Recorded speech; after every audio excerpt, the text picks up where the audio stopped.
Kami ng majority ngayon ang pwede nang magtanong sa lahat ng ahensya.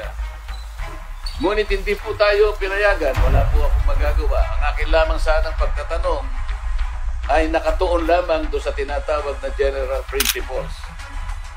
Para lang po yung tono ng pag-deliberate ng budget ay mailagay natin sa wastong perspektiba.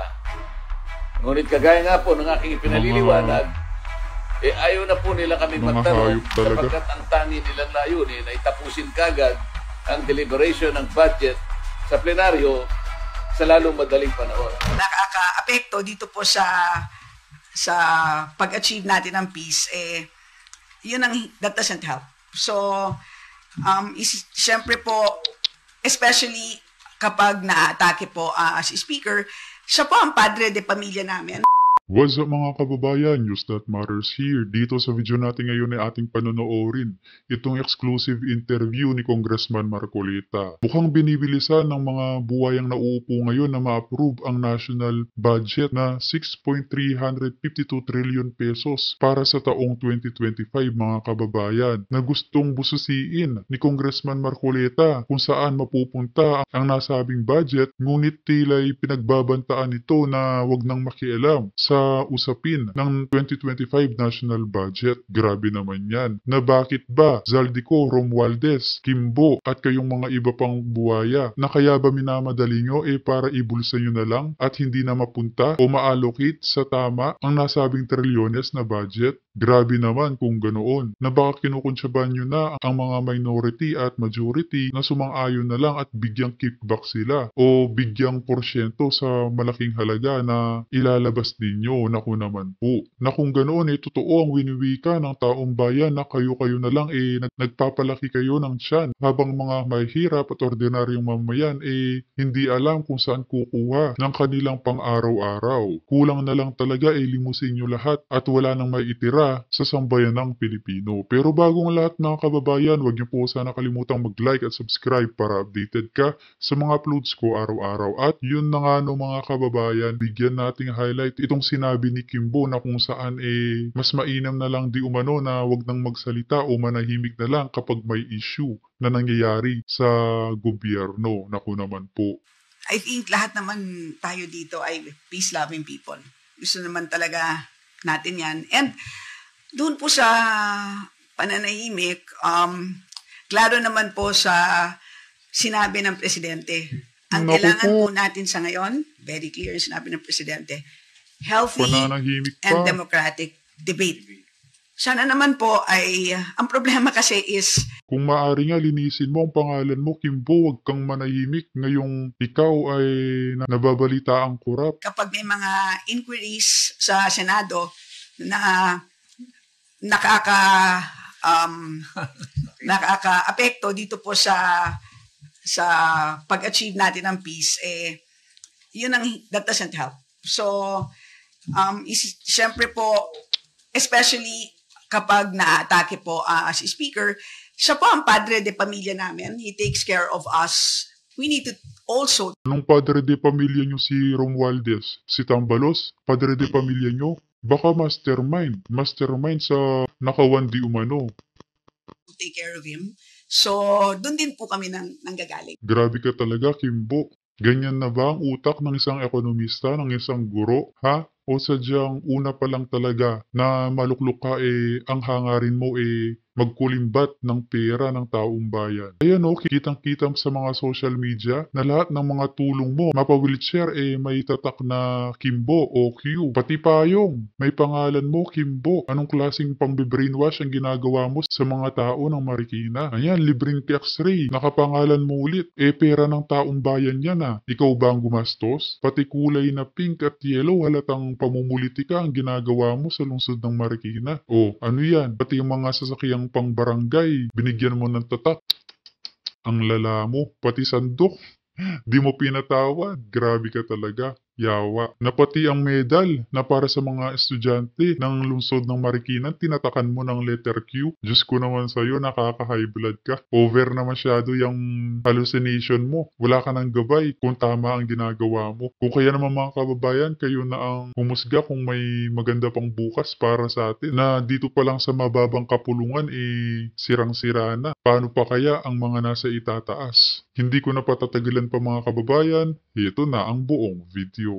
Setyembre 16, uumpisahan ang pagde-deliberate ng budget ng 2025 sa ating kapulungan sa plenaryo. Ako po ay nakatalaga sanang makapagtanong ng mga ilang bagay sapagkat gusto kong linawin sa panig ng mga constituents na i-represent natin sa Kongreso ay kinakailangan po na malaman po kung ano po yung bahagi ng 6.325 trillion pesos ang siyang magiging benepisyo. Ibig sabihin, ang siyang tutulay do sa panig ng mga kababayan nating nasa kapos ng buhay. Alam ko po kasi Pumalag po kayo, Congressman Dante. Ilan na lang po kayo sa mga tapat na kongreso ang nagbibigay liwanag sa aming mga mamamayan ukol sa tunay na nangyayari o estado ng ating bansa. Kaya sana lumaban po kayo. Kung alam niyo po na hawak talaga ni na Martin Romualdez at Zaldico ang national budget, wika ng taong bayan, gumawa po sana kayo ng paraan. Napakalaking pera niyan pong Marcolita na baka yung sinasabing 6 trillion pesos na budget na kaya minamadali na ipasa para wala ng usapan o tapyasang nangyayari na silang mga magnanakaw ang makinabang na lamang sa nasabing national budget. kasi na dalawa yung target ng ating national budget para sa isang taon 2025. Kailangan po kasing makapagtanong ako sapagkat gusto kong malaman anong bahagi ng 6.325 trillion na budget natin para sa isang taon ang maaaring maging kabahagi ng mga kababayan nating kapos na kapos sa buhay sapagkat sila po ang pinaka-representa ng aming party list. Ito yung Sagip party list. 1-digit inflation o 9-digit poverty incidence. Nangangahulugan po talagang mababawasan ang mahihirap. Ngunit dahil nga po sa wala namang gumagawa, walang nagsisimula para gawin, mananatili po mahirap.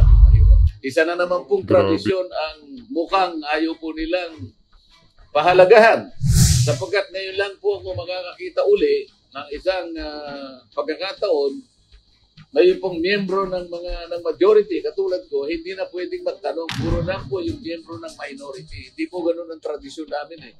Wala na. Karamihan sa mga naupong kongreso ngayon talagang mga buwaya na. Mga sila-sila na lang nagtatakpanan ng kanilang mga baho sa loob ng gobyerno. Grabe naman talaga. Hindi ko alam kung maiinis ako o malulungkot ako sa balitang ito Dahil papayag ba kayo nun mga kababayan? 4 pang taon na paghihirap, na pagtitiis under sa bangag na administrasyon ang mga pangyayaring ganito na kahit na may mga lumalaban na kamukha ni Congressman Marcolita sa loob ng Kongreso at Senado, tila'y nababaliwala naman sapagkat si Bongbong Marcos nga ang nauupo. Pero ganun talaga siguro mga kababayan na bago natin matamasa ang para sa atin, kailangan muna talaga nating imulat ang nakararami sa katotohanan na walang nangyayaring maganda sa administrasyong ito. Kaya sana magtulungan tayo mga kababayan na ipamahagi ang mga nalalaman natin sa ating mga kapwa Pilipino. Ang tradisyon namin, mauuna lamang pong magtanong yung minority. Pagkatapos kasunod na naman ang majority, maging alternate na po yun. Hanggang maubos na yung minority dahil po konti lang sila. Kami ng majority ngayon ang pwede nang magtanong sa lahat ng ahensya. Ngunit hindi po tayo pinayagan. Wala po akong magagawa. Ang akin lamang sanang pagtatanong ay nakatuon lamang do sa tinatawag na general principles. Para lang po yung tono ng pag-deliberate ng budget ay mailagay natin sa wastong perspektiba. Ngunit kagaya nga po ng aking ipinaliliwanag, ayaw na po nila kami Mga magtanong hayop talaga. sapagkat ang tangi nilang layunin ay tapusin kagad ang deliberation ng budget sa plenaryo sa lalong madaling panahon. Ako po'y nalulungkot sapagkat hindi po mabilisan Correct. ang pinag-uusapan natin. Ang pinag-uusapan natin, makilala natin, makilatis natin, maintindihan natin, may paliwanag natin sa mga tao na sila yung beneficiaryo nitong isang napakalaking cheque na ito na ang kanyang katapat na halaga ay 6.325 trillion. Saan gagamitin ang cheque ito? Kailangan kasing mas Kaya ganyan na lang nila pagkaisahan yung mga nasa minority at majority sa Malacanang, Kongreso. Kasi alam nila na kapag nakipagkaisa sila sa katiwalian ng mga nakararami, makikinabang din sila. Mabibigyan silang ayuda na hindi lang milyon, baka nga daang milyon pa, na hindi na talaga nila iniisip ang kapakanan ng mga ordinaryong mamamayan. Inuubos nila ang kaban ng bayan para sa kanilang pansariling interes. Grabe naman talaga. Ang daming naghihirap sa administrasyong ito, mga kababayan. Tapos makikita mo mga congressman, congresswoman mo, papogi, paganda sa social media, sa TikTok. Aba, mag-isip-isip tayo ng mabuti, mga kababayan, na kung dati mga intelektual, pero ngayon tignan mo, anong nangyayari? Mga papogi, paganda, pamukhang mabango ang mga nauupo ngayon, na hindi mo man nga makikita sa mukha nila ang kagustuhan na makatulong sa mga ordinaryong mamamayan. Kaya sana mag-isip-isip tayo ng mabuti, mga kababayan, maging matalino sa pagboto sa susunod na eleksyon. At kung maaari, mga kababayan, kung tatakbo man itong si Congressman Marcoleta, isama nyo na din sa mga iboboto nyo kasama ang mga party list ng mga Duterte. sagot ng diretsahan at ng walang pag-aalinlangan. Diyan sa budget, isang checking napakalaki ang halaga. Ilang kababayan nating mahihirap ang mababawas natin sa kanilang bilang. Yun sana ang kailangang masagot dito. Sa bawat budget na inilalatag natin, taon-taon, nasisiguro sana natin na meron tayong napapag-graduate sa kahirapan ng mga kababayan natin hanggang sila ay maubos. So kung gagayahin natin ang China, isang taon lang dapat nag-graduate na lahat sa kahirapan ng ating mamamayan. Ito yung gusto ko sanang masiguro. Ito yung gusto kong masagot ng diretso. Ang problema, hindi kami pinagtatanong. Totoo mo, Congressman Marcoleta, kitang-kita naman namin kung paano kayo patahimikin, no? Kapag kayo ang nagsasalita sa kamera. Pero wag sana kayo mawalan ng pag-asa, ipaglaban nyo ang para sa nakararami. Tandaan mo lang na nasa likod nyo po kami na handang ilaban ang ating mga karapatan laban sa mga buwayang nakaluklok ngayon. Gusto ko sanang usisahin kung bakit yung Magna Carta na ginawa natin sa loob ng 15 taon, Magna Carta 44, hanggang ngayon ay hindi naipatutupad ng maayos. Walang implementing rules and regulations. Walang listahan ng mahihirap na sila ang magiging beneficiaryo nung batas na yon. Tapos ang kakapal pang humingi ng transparency report ng mga dokumento ng check and balance sa panahong nahiringan si VP Sara. Sila nga dinodoktor nilang mga dokumento ang mga papeles. Kaya ang kakapal talaga ng pagmumukha ng mga hayop na to, ang mukha ni Kimbo, ng lakas, mang power trip. Tapos siya pala ganyan ang pinanggagawa niya, na wala siyang ideya kung paano i-allocate ng tama ang pera ng Marikina. Sa lungsod pa lang niya yan, mga kababayan. Hindi pa kasali ang mga iba pang kongresista dyan. Umuusad, walang ginagawa yung National Anti-Poverty Commission. Walang ginagawa ang NEDA para yung listahan na yon ay makuha natin.